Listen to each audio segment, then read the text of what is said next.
Campaigning Against Anti-Semitism Act, but really what it does is it bans BDS organization. Now, Joe, as somebody who has had Abby Martin on multiple times, has had this spelled out for you. What the fuck is going on in Israel? What's going on, you guys? Today we have Joe Rogan getting slammed by the Vanguard. Joe Rogan has been switching sides for a while now. This is the Vanguard calling Joe Rogan out. Everyone's favorite leftist, Joe Rogan, who seemingly in the Bernie Sanders to Ron DeSantis pipeline. It's a unique kind of voter, but I guess it's the kind of voter that Joe Rogan is, because here he is less than a few years after endorsing Bernie Sanders, Democratic Socialist Bernie Sanders, now seemingly excited about the prospect of Ron DeSantis running for president, even becoming president. Let's take a listen to this clip. Yeah, so all this stuff is happening while we have a dead man as a president. Yeah. It's just Are you throwing out it's any not fun. any support towards anyone, or are you going to hold off? And because I know, didn't Elon Musk come out recently for DeSantis? Yeah, I think Ron DeSantis would work as a good president. I mean, what he's done for Florida has been admirable. Look at, I feel like I'm doing breaking news right now. That wasn't even on purpose. I feel like what he did for Florida, a lot of people gave him a lot of grief, but ultimately he was correct. He was correct when it comes to like deaths. He was correct when it comes to protecting our vulnerable populations. He was correct in terms of distribution of monoclonal antibodies. And he was furious when the government tried to pull those. They were trying to pull very effective treatments. He is not perfect. He's a human being. But what he's done is stand up for freedoms. And people think so there's some weird gaslighting shit that went on where people equated freedom and saying the word freedom to like right-wing bigotry and hate. Is so strange. Why would people equate praising Ron DeSantis to right-wing bigotry and hate? That's a real fucking head scratcher, Gavin. I can't figure it out. There was this weird thing all going this stuff on is happening while we have a dead man. This guy, he was so publicly hateful, and I didn't, whatever. I didn't care. I got behind him. And then everybody was like, wow, are you hate? Oh, it was the craziest fucking thing. Yeah. So obviously DeSantis gained a lot of clout and credibility on the right wing from people like Joe Rogan and even people like Jimmy Dore because of the way he handled the whole COVID-19 pandemic and the lockdowns, basically taking as hands-off approach as possible when it comes to lockdowns and COVID restrictions. And yeah, if that's your thing, if that's like the only issue you care about, then sure, I guess DeSantis is your guy. And I'm bringing this clip back for you guys to see, how it started. This is all starting from, I'm not conservative. I just want to care about myself. I just want to, and it's these people that's how it starts. And that's not a necessarily bad thing. This is a half truth for sure. Yes, we want to maintain our own personal liberty, but now look where it brings us. It brings us until now we don't care about other people's liberty whenever they're wanting to speak out against the Israeli-Palestinian conflict. We don't care about someone else's freedom of doing anything, freedom of protest, freedom of whatever. The government is taking away all of these different funding opportunities to these colleges, and a lot of these people that are supporting what's going on started off on the half-truth, that half-ass thought-out thing of, I care about I'm not right-wing, I just, give me a break. Problem is for DeSantis, and this is something I think he's going to have to reckon with as he attempts to kind of out-Trump Trump in the Republican primary. And the problem is that the COVID-19 pandemic is kind of in the rear view mirror now.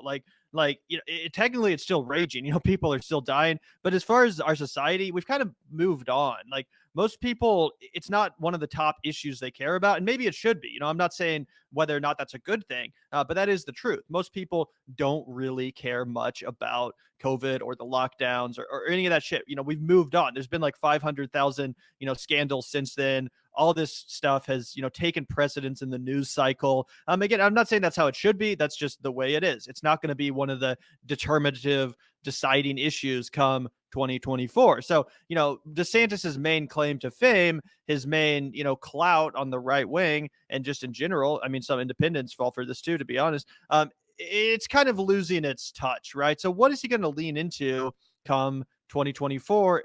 Is he just going to talk about his response to lockdowns? Because I even if you think he was correct about that, even if you think he was 100% on point there, I mean, like, what else does he have to show for his time as governor? Like, what has he really done to make Florida great? What does he really have to show other than the COVID response? So again, with COVID becoming less of an issue as we get closer to 2024 and all these other issues, eating up the news cycle, I just don't really see how he's going to sustain himself as a, political force. Maybe I'm totally wrong.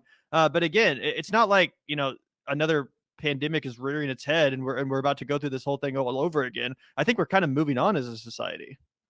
100%. And if this is the only thing that you can point to say that you're into with Ron DeSantis, it kind of points to how much you value these other issues that you've proclaimed to. And obviously we know that Joe Rogan will just mirror back the opinions for the most part, unless you say something positive about the trans community. He'll mirror back whatever kind of opinions you have right back at you, right? He's just kind of a piece of rubber, a trampoline that he'll just oh yeah, that's interesting. Like he'll just let people kind of go down their own tangents. But one of the things that he's always said has been like his fucking line in the sand, right? The one thing that he's always said he will never waver on is the free speech issue, right? This is a man who has, whether you love him or you hate him, or you're somewhere in the middle, which is how most people feel, obviously. He has completely changed forever the medium of podcasting. He was the biggest trailblazer that there was and probably ever will be. He amassed an audience people never thought was possible doing this. He did all of those things. And he could. And again, I think these clips provide great context to how our government and the establishment is getting people to shift their beliefs, to go from one entire belief system to being, politically leaning left. Because this is not just one thing that happened with one person. Joe Rogan, as much as people do not like him, he has an audience that listen to him and that feel the exact same type of way.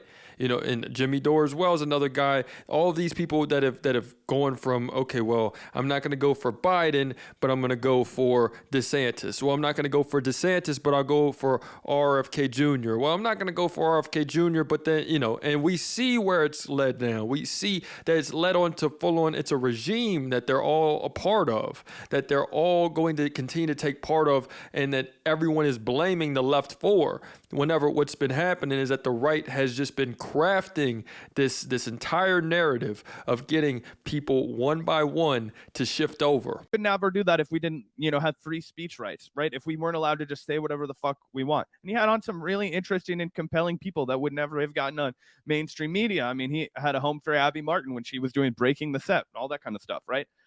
So he's always said that he would die on this hill. And it's interesting because Ron DeSantis is a uniquely anti-free speech guy. He's a uniquely anti-free speech government writ large in America. Not only would I argue that they don't say gay legislation, which he was the biggest champion of in the entire state of Florida, is dramatically, explicitly anti-free speech because it literally, it fundamentally restricts your speech and the speech of students.